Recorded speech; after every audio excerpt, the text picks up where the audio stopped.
सौराष्ट्र को लेकर आम आदमी पार्टी बहुत उत्साह में है। जब उन्होंने अल्पेश कठीरिया, जो कि पाटीदार आंदोलन से जुड़े हुए थे, गोपाल इटालिया उनके पाटीदार नेता हैं, उन्हें उम्मीद है कि सूरत में जो पिछली बार आप लोगों ने जीएसटी लागू करने के बावजूद, क्योंकि वहां के व्यापारियों को कोई विकल्प नहीं था, वो विकल्प वो इस बार उनके लिए बन रहे हैं और पाटीदार जो हैं वो भी उनकी तरफ है। क्या आम आदमी पार्टी इस फर्स्ट फेज के चुनाव में सूरत जैसी जगहों पर आपको सौराष्ट्र के कुछ इलाकों में परेशान करेगी? लिख के दे रहे हैं सर अरविंद केजरीवाल, वो कह रहे हैं खंबालिया से जीतेंगे, सुदान गढ़वी, अपने तमाम उम्मीदवारों के बारे में वो लिख रहे हैं। क्या आप फैक्टर इस बार परेशान करेगा? देखिए, हर आदमी का किरदार उसके बैकग्राउंड और उसके पास्ट हिस्ट्री से जुड़ता है। वो बनारस गए थे, पिट के आए अंजना जी, माफी मांगी। वो उत्तर प्रदेश गए, 350 सीटें लड़ी, 349 में जमानत जब्त हो गई। वो उत्तराखंड चुनाव लड़ने गए, उत्तराखंड में अंजना जी 70 में से 69 सीट्स उन्होंने लड़ी, 65 में जमानत जब्त हो गई। उनका चीफ मिनिस्टर का कैंडिडेट हमारा प्रचार में आ गए और हमारे साथ चल रहे हैं। गोवा में वो लड़ने गए, 40 में से 35 सीट्स में उनकी जमानत जब्त हो गई। हिमाचल में 67 की 67 सीट्स में जमानत जब्त होगी।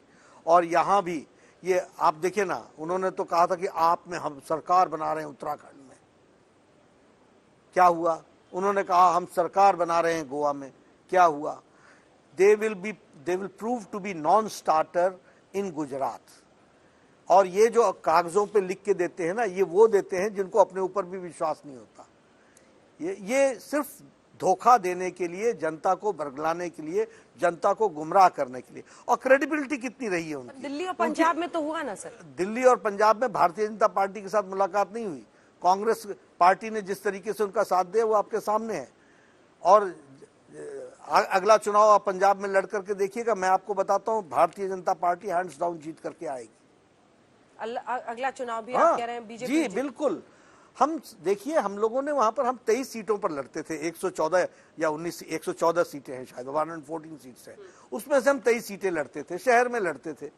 अकाली दल के साथ हमारा समझौता था, अकाली दल के साथ अकाली दल हमको छोड़ करके चले गए। पहली बार तो हमें 71 सीट्स में पंजाब में जाने का मौका मिला। और आप देख रहे हैं किस तरीके से लोग, अकाली दल और कांग्रेस के लोग भारतीय जनता पार्टी में वहां आए हैं, बड़ी संख्या में आए हैं, इसलिए कि उनको ये विश्वास है कि जिन बातों की लड़ाई पंजाब में वो लड़ना चाहते थे, वो लड़ने का माध्यम भारतीय जनता पार्टी बने। आप फैक्टर पर एक और सवाल है सर मेरा आपसे।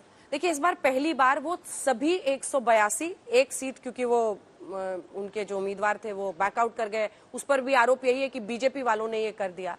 खैर, कंचन जरी वाला 181 सीटों पर वो लड़ रहे हैं, 181। उनका ये दावा है कि वो न सिर्फ कांग्रेस को बल्कि बीजेपी को इस बार नुकसान पहुंचा रहे हैं। देखिए अंजना जी, मैं उनका मोडस ऑपरेंडी बताता हूं। वो इस तरीके का बताने की कोशिश करते हैं कि आ गए। उत्तर प्रदेश में 350 सीट्स पर लड़े ना, उत्तराखंड में 69 सीट्स पर लड़े ना, 70 सीटें हैं, एक भी सीट हासिल नहीं हुई। झाड़ू कोई फैक्टर नहीं है, जरूरत ही नहीं है। यहाँ बिल्कुल साफ है वातावरण, झाड़ू की कोई आवश्यकता नहीं पड़ती। यहाँ विकास हम लोगों ने किया है, प्रधानमंत्री मोदी जी ने नींव रखी है विकास की, भूपेंद्र पटेल ने उसको आगे बढ़ाया है, एक से एक प्रोजेक्ट्स आ रहे हैं। Gujarat is number 1 in many aspects. FDI 37% of FDI का डायरेक्ट इन्वेस्टमेंट यहाँ पर हो रहा है। एग्रीकल्चर की दृष्टि से हम आगे बढ़े हैं, इरिगेशन में हम आगे बढ़े हैं, इलेक्ट्रिसिटी में पावर सरप्लस स्टेट हो गया है, हर एक दृष्टि से विकास हो रहा है। लेकिन एजेंसियों का इस्तेमाल, आरोप तो ये लगता है ना सर, एजेंसियों का इस्तेमाल आप कर रहे हैं। वो कह रहे हैं कि हमसे इतना डर गए हैं कि सारी एजेंसीज हमारे पीछे लगा दी है, हमें कहा कि अगर गुजरात से चुनाव नहीं लड़ोगे तो हम सारे केस वापस ले लेंगे। ऐसा ये देखिए, कोई उन पर ना विश्वास करता है अंजना जी। ये लड़ने का तरीका ही नहीं है। लड़ने का तरीका ये होता है कम वॉट में। हमने आपसे पहले भी चर्चा की कि हम दूसरों के कमजोरियों पर चुनाव नहीं लड़ते हैं, हम अपनी मजबूतियों पर चुनाव लड़ते हैं। वो कमजोर है इसलिए हमको वोट दो, ना ना ना ना। हम अच्छे हैं, हम अच्छा काम करते हैं, हम अच्छा काम करेंगे, हम सबका साथ लेंगे, हम सबका विकास करेंगे, सबका विश्वास लेंगे। ये स्लो लेकर के हम काम में जुटते हैं, हम आगे बढ़ते हैं। अब आते हैं कांग्रेस पार्टी पर। मल्लिकार्जुन खड़गे प्रचार कर रहे हैं, वो कितना कनेक्ट कर पाएंगे गुजरात में लोगों को नहीं, लेकिन जो कैंडिडेट्स हैं और जो ग्रामीण इलाके हैं जो उनका कहना है कि आदिवासी आपसे नाराज हैं, वो सब वोट उनका वो मानते हैं कि हमारा कंसोलिडेटेड है, वो हमारा ही रहेगा। हम इस बार, पिछली बार हमने इनको 99 पर रोका था, इस बार हम और फसलाएंगे क्योंकि 27 साल की एंटी इनकम्बेंसी है। और राहुल गांधी एक ही रैली के लिए यहाँ पर आए हैं, इतने आश्वस्त हैं। इस पर आपकी प्रतिक्रिया? देखिए, सबसे पहली बात जो आपने की एंटी इनकम्बेंसी नहीं है, प्रो इनकम्बेंसी है। बच्चा बच्चा बोल रहा है कि भारतीय जनता पार्टी को वोट देना है, एक माहौल बना हुआ है। प्रो इनकम्बेंसी की दृष्टि से हम काम कर रहे हैं।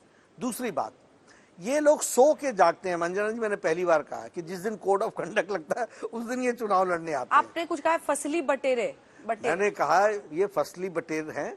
जो फसली बटेर ये होता है, यानी जब फसल लग गई, जब उग गई, तो उस फसल को में चरने के लिए आ जाते हैं।